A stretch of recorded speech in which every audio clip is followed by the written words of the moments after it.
Hello there. Welcome to this week's episode of LevelUp Cyber. I am your host, Tony Bryan, and the Executive Director of CyberUp. So very, very excited about this conversation today. Mike and I met, I'm going to guess 4 or 5 years ago in his work that he was doing down in Tampa. And I'm going to let him tell you a little bit about it, but it was really cool stuff. And we just have continued to stay in contact over the last couple of years. So Mike, welcome to the show, sir. I'm really excited to have you. Thanks, Tony. Hi, nice to be here. Yeah, so I'm Mike. I'm the CEO of Digital Beachhead. How I got here. It was a pleasure meeting you, and our journeys, of course, have taken us all over the place. I got into this all because I joined the military. It was now in 1990, multiple years ago. I stayed for 20 years. I got into cyber effectively because I was a little bit of a hacker guy. I'd taken some college programming classes and broke into my NCOIC's computer as a young airman. Got in trouble, went to the commander. He told me, asked me what I had done, which was just a 2-keystroke Control-C to break the script that they had running and get the DOS prompt. And I went from being in trouble to now being in charge of their small computer department. And my career in cyber just grew from there. Spent 20 years doing it with the Department of Defense, and went to work for a large company when I retired. And then effectively just decided after that company, after working for them for 5 years, they got bought, I got laid off, and I started Digital Beachhead. Just wanted to do it on my own. And I really felt that not all the markets were being met, and I wanted to, bring my kind of that senior level, DoD level expertise down to regular businesses. And that's what I've been doing since late 2015. So you've also given back, right? So for everybody's context, today the discussion topic is going to be, why is cyber and small businesses? One is, why is it so hard? And two, why is it so important? Those are two. I know I've heard firsthand multiple times of I know I need to do it, but I don't have the time or the budget or capacity. And there's a lot of fear of the uncertainty. Right. But for that, right, you were doing some really great stuff in the workforce and some volunteer stuff because you're in the hub, right? You're kind of in the mecca of just kind of in the middle of some cyber activity. Before we jump into small business, love to have you kind of tell everybody a little bit about all the work you were doing down there. So yeah, we've been trying to find and the workforce. How do we get new people into the workforce? How are we getting military folks coming out of the military into the workforce? I do mock interviews through a nonprofit organization. So yeah, we are consistently working to pay it forward. I was lucky in that I got to grow up doing this. And I say grow up doing it. IT was not really a thing. It was, up and coming in the 90s. So I got to play around and make so many mistakes learning in IT. And it's really about putting your hand out and helping those who want to come in move forward and giving them that educational opportunity. I teach at university at night. I started a nonprofit sepanerately because my wife says I must not love her and I have enough things to do. That never happens. No, I asked that question mainly just because I think to me is a testament to your character and how much you care about the sector and how much you want to give back to it, and I think continue to contribute and grow. And I think the topic of today's discussion around small business is equally as important and is indicative of why you care about that. So, first things foremost, why is cybersecurity or information security an important thing for small to mid-sized businesses to start looking at? Yeah, I think it's a great question. And I think a lot of our small business communities, I'm a small business, and, we don't have the overflow plus budgeting to say, hey, let's, market 3% for our cyber. Bills come in, bills go out, and we're constantly looking at our budget. And I think a lot of companies feel, well, I have nothing that they want. I'm not big enough to get a big ransom from.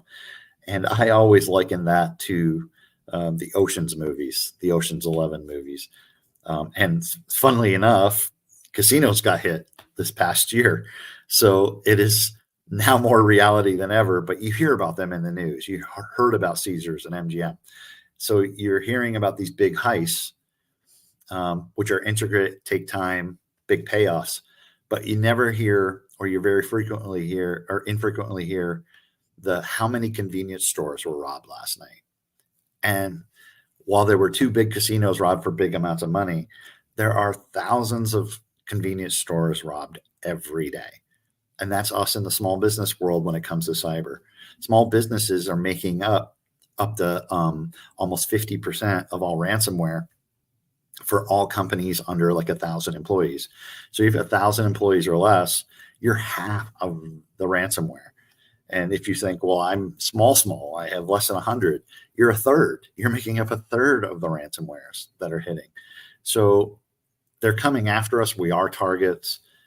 And I think a lot of the cyber community has been focused towards what they see in the news. They're going after the big vendors. So there's not a lot of us out here that are like, no, we can make it affordable for you in a small business. It doesn't have to be the total solution where you're making, huge investments. It's better to do something rather than. Well, I've always heard, even from a small business, it's scary, right? There's a lot to it. There's a lot of moving pieces. If I'm not a tech company, right, I manufacture widgets, right? I'm going to go back to the old MBA classes, right? We're making widgets. So I manufacture widgets, and I'm thinking nobody cares about my widgets. I'm just making and selling my things, so why should I care in that instance? Why should I start taking steps towards protecting myself? Well, the cyber criminals, again, aren't always after the 100 million or the big $1 million breach. They're going to hit that convenience store and move on. So if you are referring to a home, we always laugh that, if you have the guard dog signs and the protected with, this security system, and your house is lit up and has cameras, they'll move to the house that's dark on the corner of the street. Well, that's us in the small business realm. If you're that dark house in the corner of the street, they might not make much. So you're selling widgets and you're making 100,000 a year. They're happy to take 10 from you. You know what I mean? 5. Yeah. You're quick and easy, and they're in out. No one cares. No one knows, except for you, the poor victim. Yeah. And then we just tend not to tell. The telling part's hard. The one piece that I've always, even outside of just the financial aspect, if let's say you've got a really good widget, or you've got something, unique and proprietary, that intellectual property. And I've seen, in the talks I've heard over the years, time and time again of, foreign state actors finding airplane plans, magically that the 727 looks just like the Boeing 787, weirdly enough. And the billions of dollars they saved in research and development, right? It's like those are things I think a lot of times small to mid-sized businesses are doing stuff and that isn't part of it. They're worried about the network and probably the phishing and the other stuff. And there's a lot of other variables that fall into it and reasons why somebody would want that data. And I have that question all the time, Tony. They when you ask what's important to you, and they either tell me everything or nothing. I have nothing that's important or it's all important. Yeah. And really, we do, even in small businesses, have a level and splitting of our data that we need to worry about. Well, I think that especially a hard part for a lot of these small businesses, there's so many different certifying bodies, and the PCI, or for your credit card transactions, or HIPAA for healthcare. Like there's, CMMC for manufacturing. All these other areas of like it's overwhelming. Where do I start? What do I do? Maybe I research some tools and I'm inundated with so many ads and advertisements and things that are there. Like it's hard to decipher. So with that in mind, like where I'm a small business, where do I start? Where should I turn to? What do I do? Where should I start to really lay the foundation of a plan for my business? Yeah. And I hear that all the time as well. And we find that people sometimes have the same product doing 90% of the same thing, and each one gives you a 10% surplus and you could spend the money differently. So in our journey, we went from just helping by doing projects and helping a company coming in and telling them and providing them advice. We've moved into more of a fractional CISO or a virtual CISO model, Chief Information Security Officer model. or we kind of join the team as a fractional. Many small businesses do this with their CFO, their financial officer, or their HR. So we've kind of taken that model and built it out into the cybersecurity arena so that it can be fractional. We work with your IT teams to kind of see where you are, lay that against some sort of foundation. If you mentioned HIPAA, PCI, but if you have nothing, we create a NIST framework for you. So that way you do have your goalposts to kind of know where you are. And I think the first step in any risk analysis is knowing your risk and knowing if you have any or don't have any, or where you are. Have you done anything with your cybersecurity? So, step one is, who am I? Where am I? And kind of doing a cyber inventory. I agree. You can't make decisions or make a plan off of something if you don't know where you're starting for. And you really can't set a goal if you don't know what right looks like. And I think that's a hard part for a lot of these small businesses, is understanding what right is. And it's not one size fits all. It really is somewhat customizable. So that partner's there. And to your point, Tony, the marketplace, if you just saw the map of tools that are out there, it's a lot. How do you know? If you're not a cyber person, widget A versus widget B? Well, the virtual CISO definitely has seemed to picked up momentum quite a bit. I have more and more articles I'm seeing around that fractional fractional as a service model is really important. So let's say I'm a small business and I come and I decide to hire my virtual CISO, right? What could I expect that first 6 to 12 months look like with that person? I know in our experience, step one, again, know thyself. So it's going through and working not only with the IT department, but with senior leadership to find out, what do you have in place now? What are your risk appetite? Are you more open for more risk, less risk? Are you open for less risk but have no budget? What is your budgetary requirements? So we kind of map out where you are. We lay that against the framework that we've chosen, be it NIST, HIPAA, you name the framework. And that provides us a gap analysis. You're currently meeting this many controls, you have this many controls outstanding. And then it's a map of, how do we get from where you are to that future state where all those controls have some sort of implementation or being met. And then that brings into the budgetary, then, okay, I have no endpoint security. What's that kind of look like cost-wise? What options are available? And we kind of build you that program for success moving forward. I've always been a fan of the NIST framework, just from the perspective that I like the levels. I don't know. For me, it's always been a number of I collect my data and this is where I'm at. And then the level, if I'm at a level 1, level 2 is going to cost me X, and I'm assuming this much risk. Level 3 is this and that. And I might not need the Cadillac up front, right? So I think it really is, to your point, finding a good, trustworthy partner, right? Yep. It's going to come in and have your best interest in mind and get you a plan that's within reason, right? Within reason. Yep. Is part of it.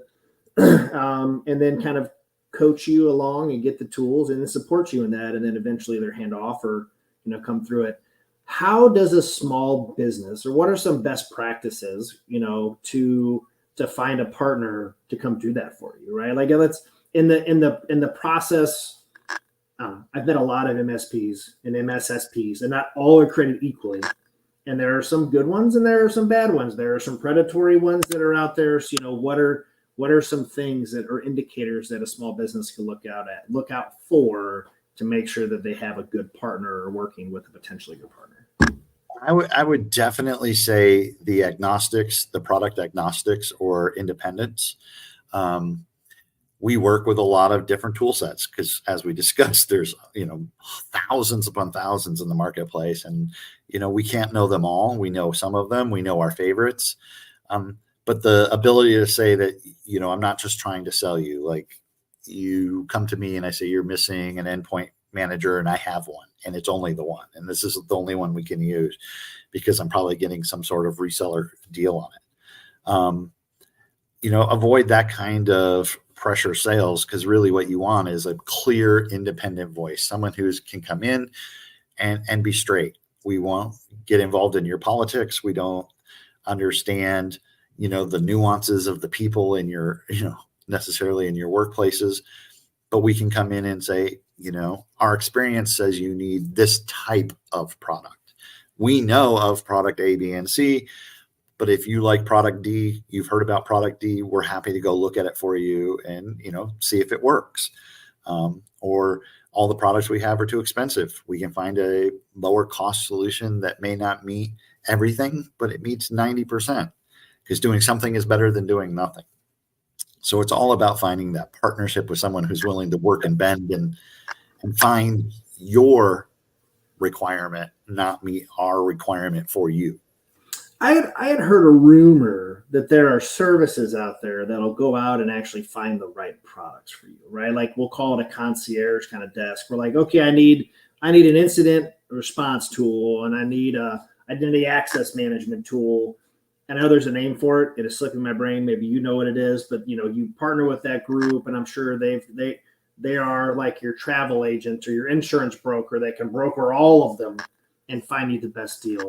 Have you had much interaction with that, or what would be your kind of hot take for, to me, it seems as a small business, a great way to find a service, to find the tools we need and have an expert look at it versus, a novice like myself. What advice would you give for something like that?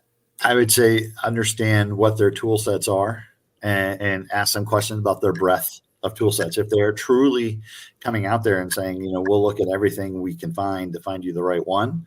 But if it's like an insurance agent that's with a specific carrier or maybe one or two carriers, so they're kind of beholden to them to sell their products, then that would be less advantageous. But if you can find a true open broker that is connected with as many possible folks as you can to get you better pricing, then that would be the last thing I would look for, is the pricing model. Some products sell only through these kind of resellers, and therefore that is, the price is the price. But be sure that they're giving you a lower price as a broker than a more expensive price than going through the broker. I always reference that to like when I'm looking for flights, you look in the Google and see all the comparison of flight prices and then go direct to the carrier to get yourself, if you can get better. Yeah, absolutely. Same purpose. Yeah, I don't use Wiki. I don't Expedia. I generally go straight to the website. But I'll look first. I'll look and see what they're saying. Yeah, it always makes me think of of insurance brokers where you're trying. I need a thing, and they go out and shop, and it's good. But to your point, ask questions, really understand what you're getting, and do some of your due diligence on the products. It's hard, especially if you're buying something you're not that familiar with, you know what I mean? It makes it a little bit harder to really judge, because if you're not going to be able to assess it, or fast forward a couple months and look at the product and think, oh, this is doing what we intended it to do or not, or the partner's going to go and do that, then there's probably a system failure there we need to take a look at. What are you finding as a small business owner for you that's keeping you awake at night, and the things that you kind of worry about in this space? Right now, we're small and nimble, so we're lucky. Keeping me awake is, of course, any small business. I want to grow and find more clients, and then be able to find the workforce to keep up with the clients we can find. So that's why I do my crawl, walk, run. I'm never going to take more clients than we can, actually work effectively with. But what I'm seeing with our clients in the small business world that's scaring me and keeping me up is this new business email compromise. They're getting so much better. And we've had numerous clients that have lost money because of it, even though they were safe. So you're my client, Tony. I've protected you. You're doing all the right things. But Susan, your other client, gets compromised and pays the bill that she owes you, but it never makes it to you because they were compromised and they've paid a faulty invoice. That just starts affecting small businesses all around, because we can't go without $80,000 to $200,000, $300,000 of an invoice not being paid. Yeah. And it can really hurt. Well, then we go through the process of visiting covered in insurance and, doing investigations. And are we sure Tony wasn't involved? Nope. It was just on Susan's side. And that is happening more and more and more. So I think I get probably 5 or 6 a week, whether it be an employee or somebody's trying to change a W-2 or direct deposit or something. It's pretty regular, that, and then just the calls, and I think, I would consider us a small fish, but there's perceived opportunities. Yep. Do you have kind of a general rule of thumb or best practices of kind of evaluating partners that you're working with that would make sense to, for a group to apply, looking for people to hire or work with? Yeah, for me, it is almost as much about the personality and if you can click and get along with them. I think, we all can bring some tech expertise and knowledge, and we might be smart, and, we can play the, am I 10% smarter than the other guy to, get your work. But really it's about, can you communicate? Are the lines of communication open? Are they friendly? Because then I think you're going to get more done.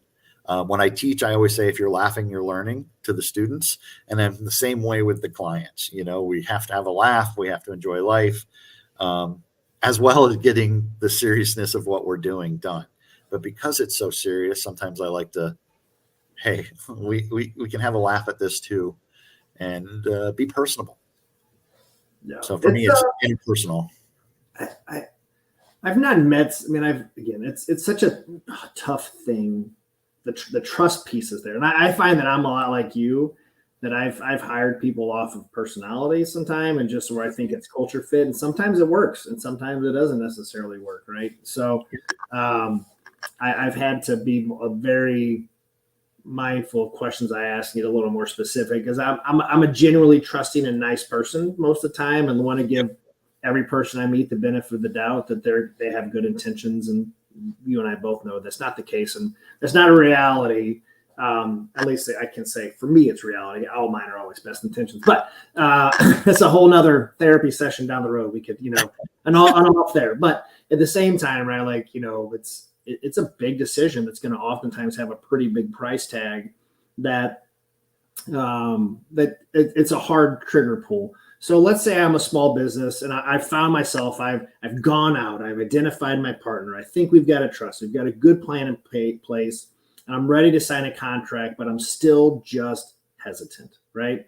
Because I'm afraid, what are some things that I should be looking for in kind of that final agreement in place that should be a minimum expectation, or maybe what I would expect out of that kind of first year worth of engagement with a partner? I would say they need to have a very thought out statement of work. What are we doing month 1? What are we doing month 2? Anyone that just says we're going to get you NIST qualified and we have 12 months to do that. Well, how? What's the workflow? Have they provided references from past clients that have, gone through that workflow that you can call and see if it works for you? I like to detail out where we are month 1, month 2, month 3, month 4, all the way through the engagement. I think part of that is my military planning. Always have a plan, even though it might go to hell. And letting them know that, hey, we can move, we can change. This is not set in stone. This is just so at a minimum, we're going to get through these steps. But in business, things happen. People get busy. They can't meet for our meetings, and we have to meet to make this happen. So, do we just let you drift? Do we keep you in line? What's the plan? Yeah.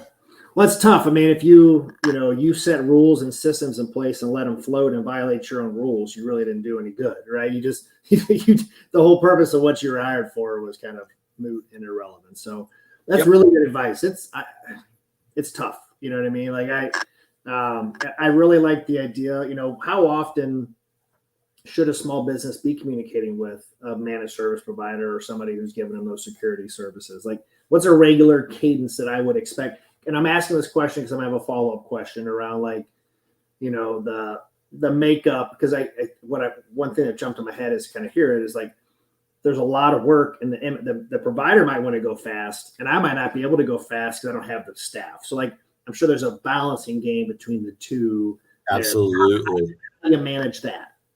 So we do that based on your time, size, staffing yourself, our client staffing, but we can go from weekly meetings to monthly meetings. And a lot of that is budget driven. But to your point, we are most heavily loaded up front because that's when we find out who you are, where you are, what do you have in place. So, we work with people to find that battle rhythm and that budget. Where are you at? How are we going to get there? What's the plan? So if we have to, once a week for 3 months, and then we can taper it off as we're, just kind of getting into our, where are you? Have we made this update? You were supposed to be going to 12 character passwords. Did you get her done? Do we need to readdress, those kind of things. But in all honesty, it should be just what you said, a negotiation. And where are we? If one side is pushing like, hey, I need this done tomorrow. Well, if you're my client, we can, see what we can do to plus you up. But realistically, I tell them it's better than, don't just check a box. I'd rather you be secure than compliant. Yeah. Compliancy will come, right? But let's get our security in place. My joke there is my wife sees me in the morning and then I log in. Is that 2 factors? I think I could tell insurance I just had 2 factors of authentication, but it's not really secure. It's a tough, I don't know. It is a lot of money. And I think that's a part where, it's not marketing. It's harder to measure and assess, efficacy, so what advice would you give to somebody that's sitting out there that's teetering, right? Like, I know I need to do it, but I'm hesitant with the budget and the concerns, but like, what's the, help me nudge somebody off the cliff. I would say be realistic in your budget, right? Be real. If you have a budget, be realistic in it. And what I mean by that is we can get to your budget, but know that you're not going to get the gold covered sink, right? Yours might be faux painted on gold paint over a wooden faucet, if that's your budget, you know what I mean? But that's still better than no faucet, right? So let's find out what we can do and where. And that's why we to be honest, moved to this fractional CISO, is then that budget can be, expunged over the 12-month period of getting things done versus, hey, you need to have this, kind of big chunk payment in 1 or 2 payments up front, which hurts any small business's budget. So try to find someone that can work with you as well and says, yeah, we don't need to get you compliant in 30 days or 60 days, because then that's when the bill is due. And we take a year and slow roll and get into it. 1, you're going to really do it. You're not just going to tick boxes. And 2, you're probably going to learn a lot more along the way. As a small business owner, you're going to be like, wow, didn't know that, didn't know this. So to try to avoid sticker shock, because we're winding down, we're 30 minutes, it goes quick every time. I say it every time. I should probably just get over, but it goes really quick. What's a typical, and this is a big wide question, so maybe just a range. What's a typical spend, right? If I wanted to have, some good internal training, maybe some phishing software to ready my staff. Those are pretty easy things to do, right? There's a lot of resources and things that are out there. You can get this either free or pretty reduced. What's a typical spend, or what's the percentage I should be allocating towards kind of security aspect for my org? Yeah, if we're doing a VCSO, we typically, our starting is like $995 a month for Advise Assist, and that provides some training and all these other things. But if you're just looking for, like, I'm a small business, and I need help, $1 a day is what we put per endpoint. And we can work with you from there. $1 a day per endpoint. The Sarah McLachlan commercial with the kids and stuff. I'm building it right now. It'll be out soon, Tony. You will see it. I'm having it built, but it's sad people instead of sad puppies. Got it. Some like those that got hacked and just kind of holding their head down, and that's my video. We're making it now. Yep. Can I be an extra? That sounds fantastic. Just kind of absolutely. So, a great insight. I mean, it is again again, you're a small business, we're a small business, as a nonprofit, and it's important, right? These are all data. I mean, I just think of nonprofit sector and how much data sits in nonprofits across, Yep. mental health, community organizations. There's so much COPPA. I know we stay pretty distant from COPPA stuff just because there's the rules of Child and Privacy Protection Act. Those are big deals and big fines, right? So none of us want any of the big deals or big fines, so we make sure we're very, very good at that. So as we wind down, everybody gets the same last question. So we're gonna pivot a little bit, but what advice would you give to somebody looking to level up their cybersecurity career? If you're looking to level up your cybersecurity career, one, like it. Really enjoy it. A lot of people get into it because I think I get to work from home or I get to, make lots of money. But if you like to solve puzzles and you're constantly wanting to learn, then this is the career for you. And I would say start by looking at all the free resources you can get and really determine if it is something that, lights your fire, and then get a certificate, get it certified in something. We were discussing your Security Plus is a good one, but there's plenty of certifications out there, entry-level certifications. And then get out there, get on LinkedIn, talk to people, network, join an organization like the ISSA, Information System Security Association, any organization like that. So you can network because it is who you know. And we love to bring in the new folks and bring in the next gen. That's some good advice. Really solid advice. I like the idea of just kind of getting out and figuring it out. It's hard. You gotta test it. You gotta figure out your niche. There are so many variables in this, and so many different job functions that I think everybody comes in with one in mind. But there's something for a little bit for everybody in there. Absolutely. So learn what you love and do that, and then it's not work. In my mindset and what I've seen, the money comes, right? The advertisements of $100,000 out of your first job, it's not. The reality is it's not going to happen, right? So let's squash that there. I'm not going to say it can't because it can, but the likelihood isn't as good as it's made to seem into the advertisement you see. But I assure you, with the right amount of effort and work and attitude, that comes quickly. It doesn't take long to get there. Right. But it's hard to get there to get it that first. It's not the end of a 20-year career. I finally broke this barrier. It's much sooner in the path, but you got to start somewhere. So love what you do, get out there and do it. And then the rest will definitely just follow you and get in there. Absolutely. Well, Mike, I appreciate you joining us for the show today.